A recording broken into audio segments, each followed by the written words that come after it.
Hey guys, young Psychonaut here. I know I haven't been making a lot of videos for quite a while, so surprise, I'm not dead. I'm actually doing pretty great, and I'm sure I'll make a video at some point explaining my absence and why I quit using almost all drugs. For 3 years now, I've only been consuming cannabis, and every 6 months or so, I use some shrooms or maybe a little bit of ketamine. But that's it. That also brings me right into the topic of today, namely how I like to trip.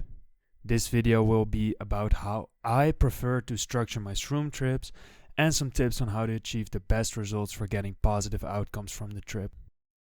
The environment. I talked to a lot of people that have used psychedelics to various degrees, but almost all of them did psychedelics in groups and often outside. This can be a great experience, of course, and I'd love to explore this kind of tripping more. That said, here's my ideal environment for tripping. It's probably gonna sound pretty boring to many, but my favorite place to trip is my own living room. It's private, it's familiar, and it's an environment where the chances of things going south are extremely slim. This means there's just less anxiety throughout the whole trip, because you're not constantly checking if you're behaving properly or if people are looking at you, etc. etc. This also makes letting go, reaching ego death, and things like that way easier, because you're in a safe environment. So my next point will be with or without people. The question arises, am I going to do this with or without people? If you're not experienced with psychedelics, I would strongly suggest having a good, trusted, sober friend there who can be your trip sitter. But I'ma be honest, if you're confident in your psychedelic use and you have a safe environment like your home, where you can be undisturbed, trip alone. It will allow you to reach the substance's full potential by just focusing on your experience and not having to deal with others. When you trip alone, you can sit, maybe even meditate in peace without anyone disturbing you, or you're just being a shitty friend for not conversing with the others. I found that the trips I did alone were the most profound moments of self-discovery for me, and they brought me great personal insight. So now onto the music.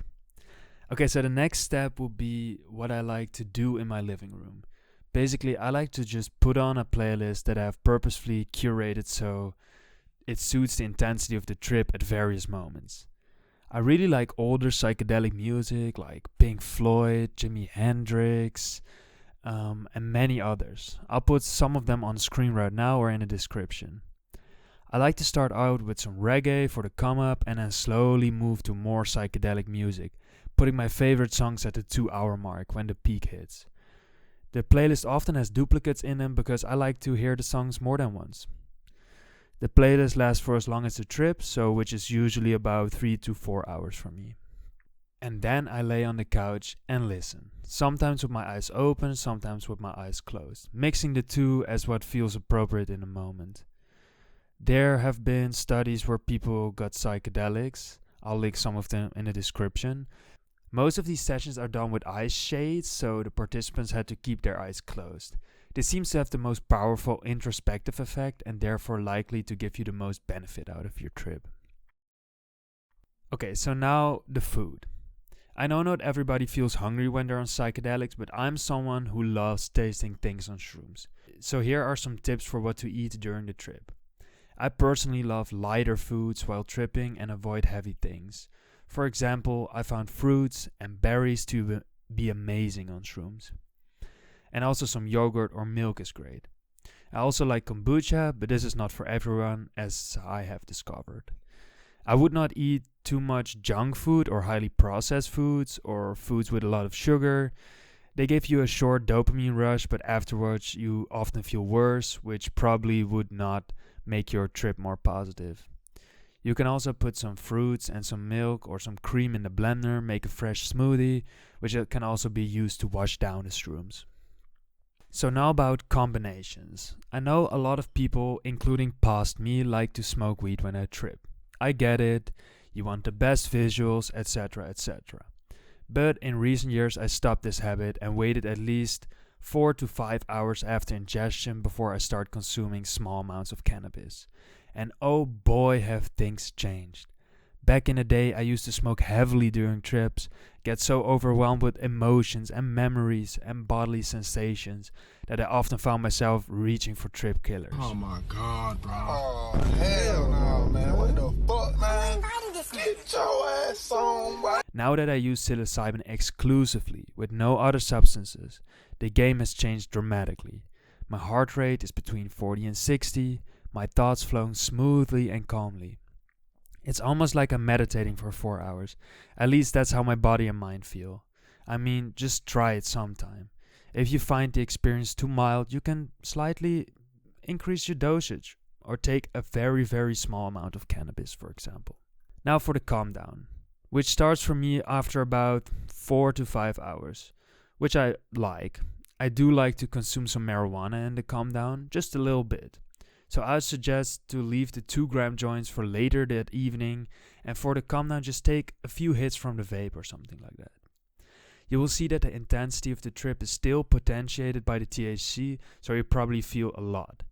Then after about 7 or 8 hours the psilocybin experience has fully ended, and therefore I just vape a whole bunch of weed and surf the afterglow.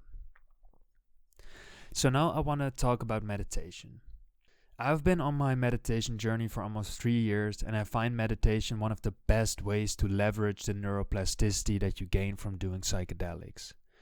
Many studies have shown that psychedelics increase neuroplasticity, which is the degree at which your brain can change itself.